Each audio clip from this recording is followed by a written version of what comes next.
Welcome everyone to these sci-fi guys. I'm your host Dave. I've got my two friends here, Chad and John, again here tonight, and today we are going to be talking about the movie Tron. That's right, from 1983, Tron. So, guys, either one of you guys want to just give your overall impression of the movie itself before we get into the questions I sent y'all? Got to remember, this is a 40-year-old movie now. It was produced in 1983. Actually, it was released in 80. 1983, and of course, it's 2023 right now, so it is 40 years old. I would say even for that age on it, I mean, I definitely I loved and appreciated it the first time I watched it, and I loved and appreciated the second time watch through. It's just a great film, especially coming from the time it's coming from and what it attempted to do. I definitely think it succeeded at a lot of that. Uh, as good as it can be animation back in the day, that's computer generated, and um, overall, just an enjoyable storyline, just a lot of fun color and fun pop that they just try to add. Um, and it's something that could have been definitely much worse at that time. I Yep, kind of I agree. agree. Go ahead, Chad. I agree with that. But the other thing, I really enjoy the movie because I also showed the side of a coding on the computer side. Since I'm a really big computer guy, I liked how he's trying to find his program to prove that was his games in there. Hey, these are his games and these guys stole it. But I love the premise. I love how they did it. And I especially loved the colors and all how they integrated him into the computer program and how he just it almost looks like inside a computer like he's going down a circuit lane. Yeah, Chad, I agree totally. I mean, it was to me one of my favorite movies of all time. I mean, it's up there, probably in my top 10 for sure. Um, yes, it was very early on in CGI. Actually, the movie itself is was not the first movie that incorporated CGI, but it was the first that used quite a bit of it. Approximately 20% of the movie itself. I'm sorry, 20 minutes of the movie itself are exclusively CGI. Um, I actually read online. Let me see if I can look at this verbatim here. Uh, the visual artist that used the computer for this movie, here, you guys are going to get a kick out of this, especially you, Chad, had only 2 megabytes of memory and a disk storage space of 330 megabytes. All I right. believe it.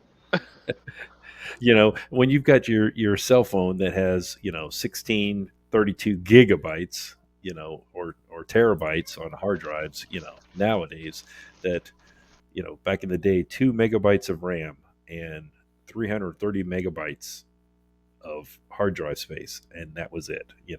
Even our old floppy disks. I wish I had one. They were still 740 megabytes were on one of those. So they filmed the movie with basically what was a hard less than a hard drive, a half of a hard drive. Also, you guys will get this. You guys will get a kick out of this. Um, they couldn't just take the computer graphics that they made and just import them right onto the movie because the movie itself was filmed on a 65 millimeter projector or a 65 millimeter camera, excuse me. So anything they did on the computer, they had to do frame by frame. So it was almost like claymation stop animation, where you take a picture, then you move the leg a little bit, take a picture, move the leg a little bit. It's basically that's how they had to film a lot of the sequences that were using CGI, so they could go ahead and get because you're the back then the projector, or excuse me, the camera couldn't go quick enough as for the computer, so that's why they had to do it frame by frame. Anyway, so let's go ahead and let's talk about some questions here that I sent you guys. All right, first off, um, we the the main villain. Well, I don't want to say the main villain. The secondary villain, let's just say, was Dillinger in the real world. So, as a senior executive, and you're in a predominantly computer programming world. Uh, don't you think he would be aware of what his programmers are working on? Yeah, I would think he would know what his lower level programmers are working on, especially if he's the senior man that the owner of the company's going to come to him. What's going on? And he's like, I don't know what's going on. So, but I think in a sense he didn't really know or didn't know the names. They only knew if say like beginning of the movie he's comes in and one program he is asking about. I said, "Hey, I got it. You gonna go somewhere else?" So the thing is, the program got mad because he got locked out because he was trying to access his program and he couldn't. But I think he knows what's somewhat they're working on, but not as much as he should. That's coming from me as in my world. I can see that. Yeah, for sure. Um, so, what about you, John? And I mean, I definitely agree that he should have known more than he at least let on that he knew. Um, I mean, if you're over a huge company, no matter what the premise is of even this film, I mean, you should definitely know what's happening with your employees. But I do give credit in some sense to the film because part of the premise is, well, we've automated certain parts of this. It should be able to keep up with what employees are doing. Um, and so I think some of that common humanity is just true in that sense, that we would ignore something because we've automated it instead of just being a part and trying to make sure we knew what employees were doing up front. So I understand the film's premise in terms of, he didn't know what was going on because he thought he automated it well enough, but at the same time, he definitely should have known more. Yeah, I agree totally. I mean, if you have all these people underneath you that are computer programmers, and you were one before, you think you would know what projects they were working on. So he should have known what the Tron project was. Um, okay, so I do have a couple of extra questions I'm going to ask you guys that I didn't send y'all. So these are on the spot ones. All right. So, and I don't remember. I watched this thing like 3 days ago, 2 days ago, whatever it was. Did the laser move when Flynn was sitting at the computer desk and aim it at him, or was that already aimed at that chair? Because if it was aimed at that chair, that's just a big plot point hole to me. I mean, why would you ever have a laser pointed right at a computer where you're going to be doing work from? I mean, did the laser move? I don't know. I don't remember seeing it. You know, what do you guys think? I mean, I'm a big picture guy. I don't remember details that well, so I don't remember or not on that one. I How don't about you, remember Chad? either. I don't remember. Yeah, I don't either. That's why I didn't know if maybe you guys caught it or not. I mean, me, I think they it would have moved. They could, of course, this is, again, we're looking at something 40 years later, and it would have been nice just to see, just a little bit of, movement or something like that, just so okay, it moved towards the chair. All right. So let's go with our second question here. Is this film still relevant, even though it is 40 years ago? Chad, how about you? What do you think? I think it's still relevant. I mean, here is they have redone the movie, but I really enjoy this version of this movie better than the new one. Now, it's still very still relevant. If it came out, they re-released this version of this movie today and kind of re-imaged it and just sharpened it up. Yeah, I think they still have a lot of people going and want to go see it because what it is. Okay, how about you, John? What do you think? I mean, I definitely follow along that same line of thought. It's definitely still relevant. Um, and again, yeah, fixing up imaging and stuff to make it fit current demographics. But I mean, even the storyline of um, artificial intelligence stuff, I think that becomes more and more relevant as we move into the future, and literally start to live out some of that now. I mean, I definitely think crowds would still resonate with that, and in fact, I think they might even resonate with it more now as they start to use different AIs as they become more available to consumers as opposed to just large tech companies. Um, so I definitely think modern crowds would definitely resonate with it a lot. Well, since you mentioned AI, all right, what do y'all think about AI? I mean, is AI actually going to start thinking on its own? Do you think, like the master control program, do you think something out there eventually will become self aware and do like he did, or be like, Skynet from Terminator or something along that line? I don't. I hope not because I don't want to. I don't want to Skynet because I was about to go on it when you before you even said. It, I was thinking, good thing about Skynet is you don't want it to happen. AI today, yeah, I see some parts of it going in the workplace, but I don't think thinking it's on its own. I don't want that to happen. I didn't ask you if you wanted it I to happen. mean, I I asked know. you if you I'm thought just. it would happen. I thought. I think they're pushing for it. Yes. Thinking of it, yes, they're going to probably go for it. But I don't want. I personally don't want it to happen because it's. I'm a very because I watch a lot of Terminator now, and then you got what iRobot and all other movies based off robots going back and going and attacking the people. Okay, how about you, John? What do you think? I mean, where current AI is, I think it's still a little dumb at the moment. We can definitely still tell its clunkiness and that it's AI. In terms of almost sentient AI, I think I feel like we're a long ways off. But then again, even knowing what AI was 5, 6 years ago, I didn't expect we would already be where we are. So I think it's possible someone could definitely develop that.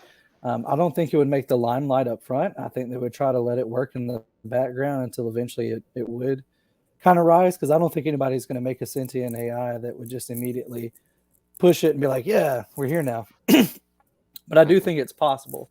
Humans, we just tend to be very evil, and if any one person wants to do it, makes it happen, I think it's definitely possible. It just depends on where people decide to take AI and whether we leave it kind of in these specific fields where it helps with certain things in certain ways, or if we just take it and let it run. I think that comes down to people, and people haven't always made the best decisions in these regards. So I'm hopeful, but also not. Yeah, I can see both of you, what you guys say. I mean, personally, I don't think AI will ever be self-aware. I think a computer is just, we used to have a slogan back in the 70s and 80s, was garbage in, garbage out. So whatever you put into a computer is what you're going to get out. So um, and I think along the same lines as, you could make it do, a lot of calculations and all these other things on its own, but it's still not going to be self-aware. It's not going to know what it is, and it's not going to be able to replicate or do whatever. So okay, well, since we're talking about computers and all this, what about human conscience? Do you think it would be similar to what happened to Flynn, be able to be uh, inputted and stored into a computer? What do y'all think?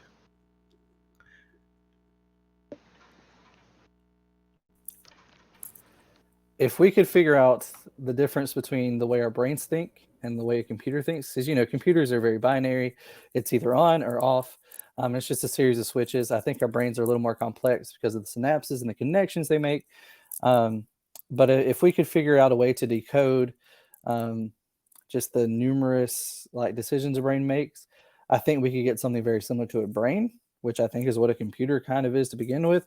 But I don't necessarily think we can take someone's specific current consciousness and put it in a computer. I don't think that's really possible. I mean, we might get something that replicates what their DNA would say their brain would say in the long run, but I don't think we could technically upload what they are now and make it into a computer. I mean, like just as an example, everyone makes the example that Walt Disney's frozen somewhere. Like, I don't think we could take his brain and put it in a computer and it still be who Walt Disney was. I think at most we could replicate a DNA response that might get us something kind of similar, but not actually that specific actual consciousness. Yeah, I can see that totally. I mean, in the way I look at it is very similar. Is I don't think that we could take what makes us us and put it into a computer, and then at some point be able to take it out and put it into a clone body or whatever, and that person that comes out of the computer is going to be us again. Chad, what's your thought on this? I agree with John on this. I don't think you're able to put a human brain into a computer or almost download it on the computer to make it seem like it's real. It's too much going on, and it's but I don't know if you might put your thoughts in there somehow, writing it down, doing something, putting it in there, but downloading it to make it seem conscious, no, I don't think it's possible. Not today.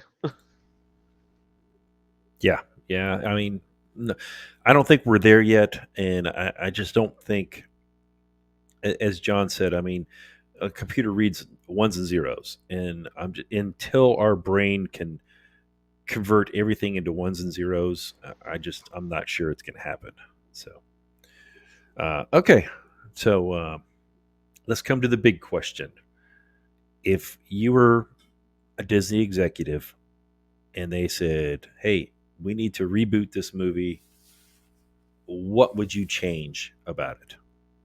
Let's go with Chad. You first. That's a hard question because I don't. To me, I wouldn't change anything. I might make it a little bit more like you saw in the beginning how Flint was trying to go in and hack in. I would have probably done a little bit more of doing that, showing him doing it, the process of doing it. Little back end story that way he figure out like kind of showing him do more. I like stuff like that. But to me, I wouldn't have changed much of it to change it up because I don't like when they redo movies just to and change it up all the way. Because if you change the original was good, but I want to redo it and then I'm going to make it my own. So if redoing it, I would add a few little things here and there. But other than that, that's probably all I would do. Okay, how about you, John? I mean, for me, I don't think I would necessarily change too terribly much. I do absolutely love the story. I think at most, of course, making it more modernized and just in general, um, updating graphic effects and things like that. But in terms of the story, I think it was done very well. And in terms of a lot of what's going on, I think personally, of course, I would always add more, light cycles battle. But honestly, in the newer, whether it's a sequel or um, the film redone that they've already done, I mean, the light cycles are just a lot of fun. I think that's the one element I would include more of and include more of the kind of the actiony scenes. I think they could do a lot more with that here in the modern era of filming. But overall, I think it's just a great story that really does stand the test of time. And it's a shame it didn't do a little better at the box office, but it was up against some giants back in the day. So that's where I stand. Yeah, I totally agree with you. I mean, when what John was saying is, uh, E.T. by Steven Spielberg came out right around the same time as Tron did, and of course, E.T. Everybody loved E.T. E.T. phone home. All the stuff with that. But this was a Disney product, and when you were saying about the light cycles, John, one of the things, if you notice a lot of those sequences, the light cycles, a lot of the recognizers, a lot of the tank scenes, those were actually animation that they used, and then they added those back into the movie. Um, and what I would change, I'm with both of you guys. I mean, I love the movie. I don't want to. I keep seeing John's cat keeps coming up on the screen, so I think maybe we should add cats to the story, right?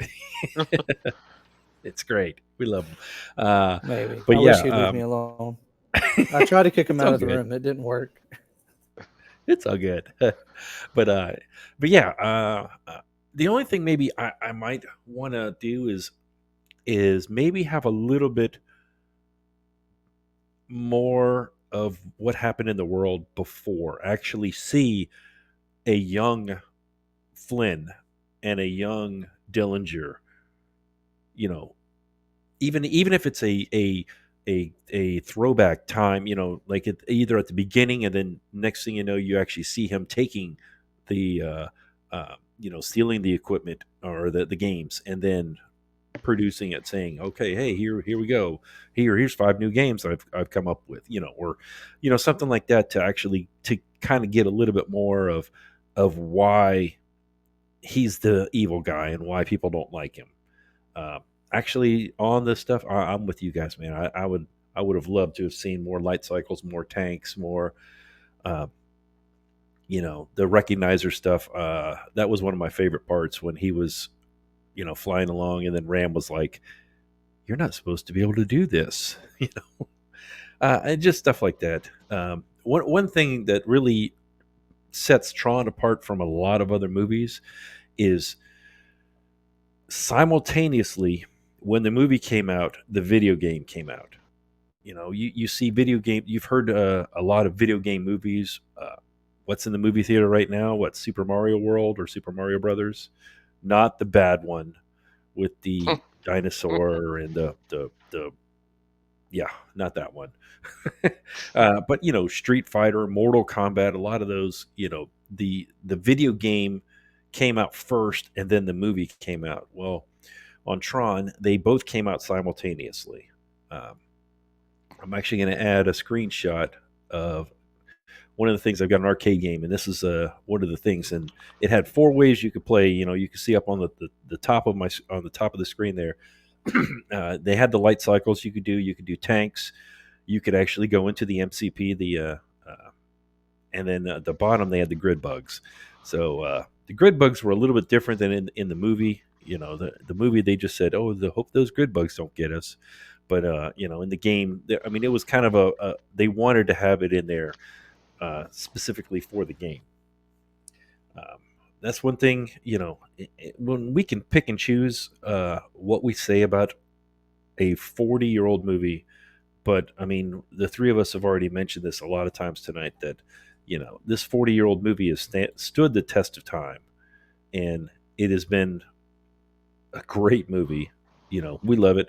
As a matter of fact, the picture I just showed, that's off of my. I've got a bit full size arcade, and that was one of the reasons I'm like, if I buy an arcade, I gotta have Tron, because it was one of my favorite games I played when I was growing up. And so yeah, I was like, oh yeah, we're doing Tron.